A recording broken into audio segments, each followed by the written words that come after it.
Hey YouTube, this is your girl LPN student Nisha, and I am here today to bring you a video, and it's about study tips and how I study for anatomy and physiology specifically. So let's get started. First thing, when you're trying to learn a subject or just trying to learn in general, you have to figure out what your learning style is. There are different types of learners. Some people might be visual learners, which means that if they see it, they can understand it. So lots of pictures and diagrams and things like that, or coloring might be helpful for them, and that's how they kind of maximize their learning potential. That's how they retain the information. You might be an auditory learner, which means that if you listen to like a lecture or you listen to videos, something like that, that might work better for you, and that maximizes your learning potential. You might be kinesthetic meaning that you like working with your hands and you like to be able to manipulate objects and be able to look at it and feel it and to understand it, and that's the way you learn. So also very visual, kinesthetic, and that's it. I might be wrong, but you have to figure out for you what is the best way that you learn. Now, there might be one thing that is really high on your list, and that's how you learn, or it might be a mix of things. So you might be all of them, or you might just be like one of them, or you might be strong in just two of them. But however it is, you have to realize how it works for you, and then go from there. There are different quizzes on the internet that you can use to kind of see like or gauge where your level is at, and what your learning style is, so that when you when you're able to learn something, that's how the best way for you to retain the information. As you know, going into nursing or being a nurse, you are responsible for patient education, and as part of your assessment for patient education, you would have to assess the patient, see how they learn as well. So you also figure out if they learn by looking at things, or they learn by hearing things, or if they learn by feeling, or just kind of using equipment, things like that. So that would be my first number one rule when trying to learn something. Figure out what type of learner you are and go from there. Me personally, I'm a very visual learner. I'm a very strong visual learner, and then I'm an auditory learner, then I'll be a kinesthetic learner. So for me, because I know that my vision learning skills are higher, I maximize on that by basically like looking at diagrams and coloring pages. Colors pop out, boxes, like little stuff, little boxes within the textbook. So I go from there, and that's kind of how I retain the information. Now, another thing that I would suggest would be from that is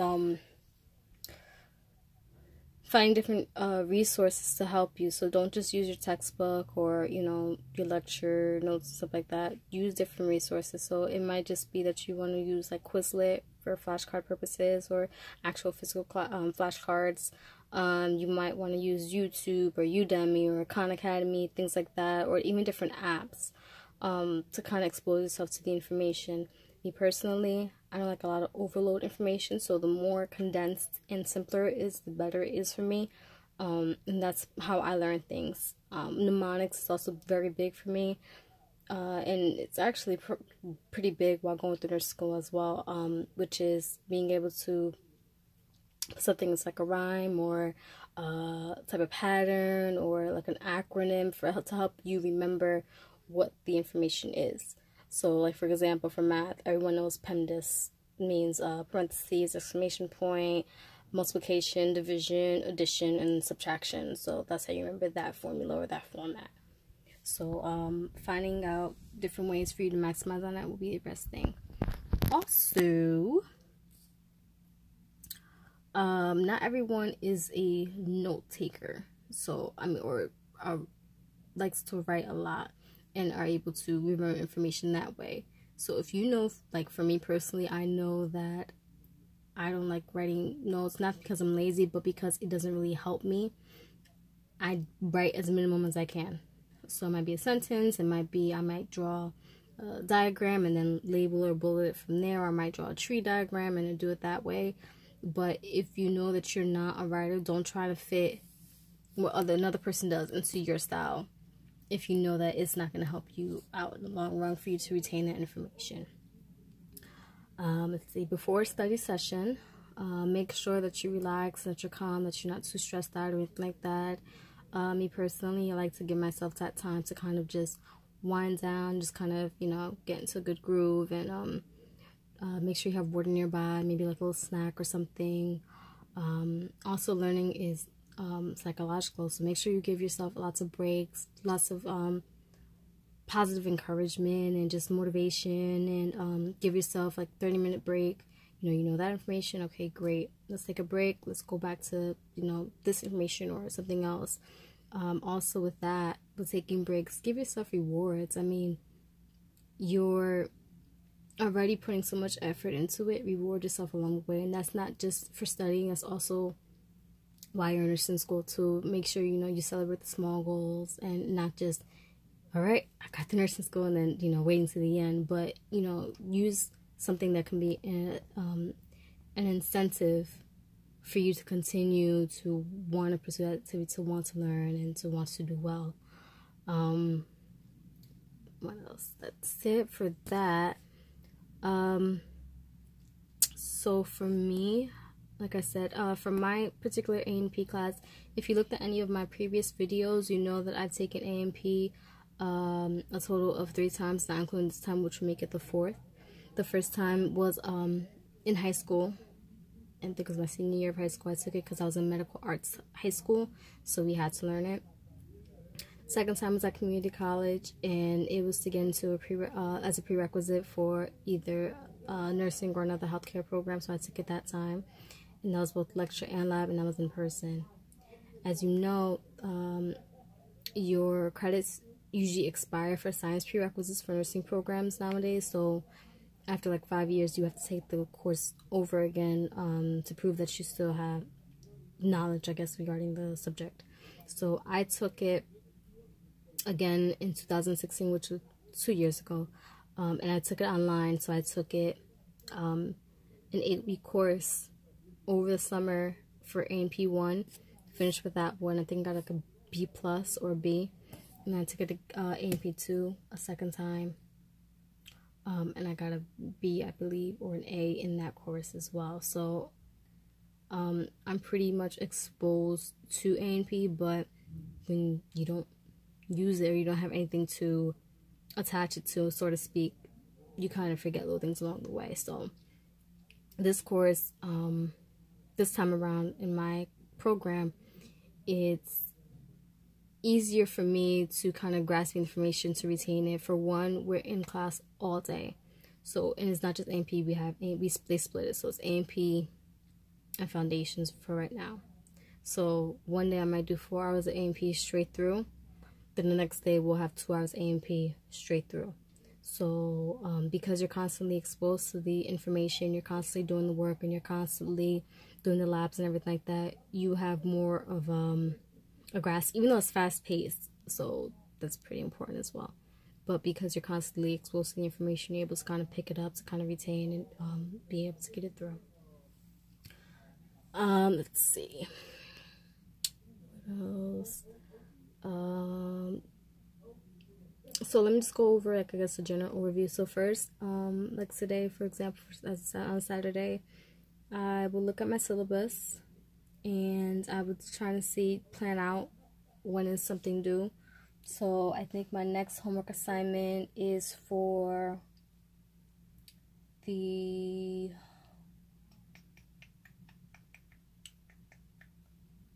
I have something due on the 20th and the 21st of next week, into chapter 14 and 15. So today I'm going to make sure that both of those chapters are done, or between today and tomorrow I'll make sure both of those chapters are done. So I always try to stay 2 chapters ahead of what we're currently learning in class. So we have a workbook component to our textbook, and our textbook is not that big. It's actually, or thick. It's pretty condensed. It's pretty straightforward. It's pretty basic. So it gives you what you need to learn. And I showed this in the previous video, but I'll show it again. So this is the book. As you can see, it's not thick at all. not that thick at least. And this is our workbook, and it's pretty thin. Well, thinner because we tore pages out of it for assignments, but it's pretty thin.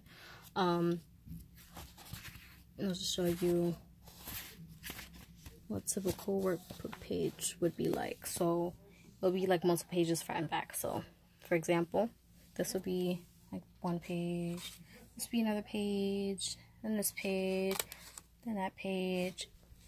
So you have a few pages of going over the topic or the subject. Now, what I like to do first is I don't go straight through the chapter. I don't read through the chapter first. I look at the objective, which you'll find at the beginning of the chapter, and it basically is going to tell you what or ask you questions, or to be able to name or compare or contrast, and basically be able to give you I guess you could say like a test to see if you're able to, if you know the information in the chapter. So for example, like this, so you see it's objectives, and then I'll go over like the key points at the end to see what do they want me to grasp or to have to know out of the summary. So let me see if I can find, and here it is. So you'll see a summary outline, and it says, you know, get ready for exams, and that's what you're supposed to know in preparation for a test or exam. So I'll look at those two things first to kind of get an overview of what I should be knowing for that particular chapter. Then I'll go into the workbook, and with the workbook, it's pretty much outline for the specific section. So I'll make sure that as I'm doing the questions, I'm reading that particular area. I'm not just reading for the answer, so that by the time I'm done with the workbook, I'm able to have a good understanding of the chapter and what's going on, and be able to go from there. And then by the time we get to lecture, I've already been exposed to the chapter, and then I'll read it before lecture as well. So I'm exposed to the chapter multiple times by the time it gets to the lecture. Let's see. I had an issue earlier in the week for A&P, and it really wasn't the content, but it was something that I did. So don't do this. But I was doing foundations homework during an anatomy and physiology lecture, so I was going in and out. I knew what was going on, but somehow along the way, my instructor, she ended up like doing like little sidebars and stuff like that. So in the process of it, I ended up kind of like trying to figure out what she was saying, or she was a little bit jumpy, so a little bit all over. So it took me a second kind of like to reel myself back and be like, okay, what just happened? So I ended up I knew what was going on for the most part, but to kind of condense the information, to kind of just put it in a straightforward format, I looked through the PowerPoint, and then I ended up just doing like a little tree in my book to kind of get the information. Let me show you.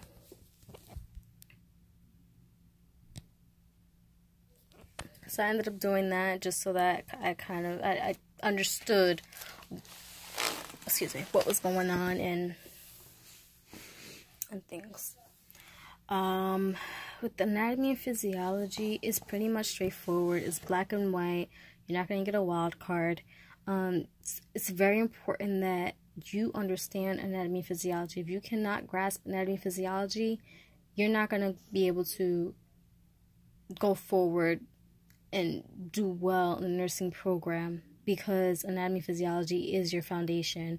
We're in foundations right now, and some of the stuff that we learned in anatomy and physiology is already crossing over into foundation. So if you don't know something, it's important for you to make sure you understand, not just so that you can memorize it and be able to regurgitate it and spit it back and like, okay, that's it, but so that you're able to apply it to a situation and understand, okay, why is that happening? Why does it work?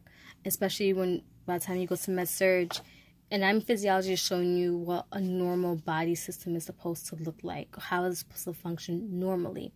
Med-surg is going to go over disease process and what the body looks like when something's wrong. So it's important for you to understand, you know, your background information, and to understand how everything comes about, and you can't escape it. You can't. So make sure you learn it and you know it, and you're able to grasp it the best that you can, because this information is going to come back, and if you don't know it, it's going to show. So I definitely recommend that. If you can't talk to your instructor, if you're struggling, you can't talk to your instructor, try to find out who's doing well in the classroom. Some people don't like to share grades or to let people know how they're doing in the class, but from my experience in my particular class, we're very open, and if someone is struggling, we try to do the best that we can to help them, to understand it, because at the end of the day, we're with each other 8 hours, 5 days a week, and we're going to be with each other for a whole year. And so we definitely try to help each other out, and to make sure that, you know, if you know that they understand the content. Let's see.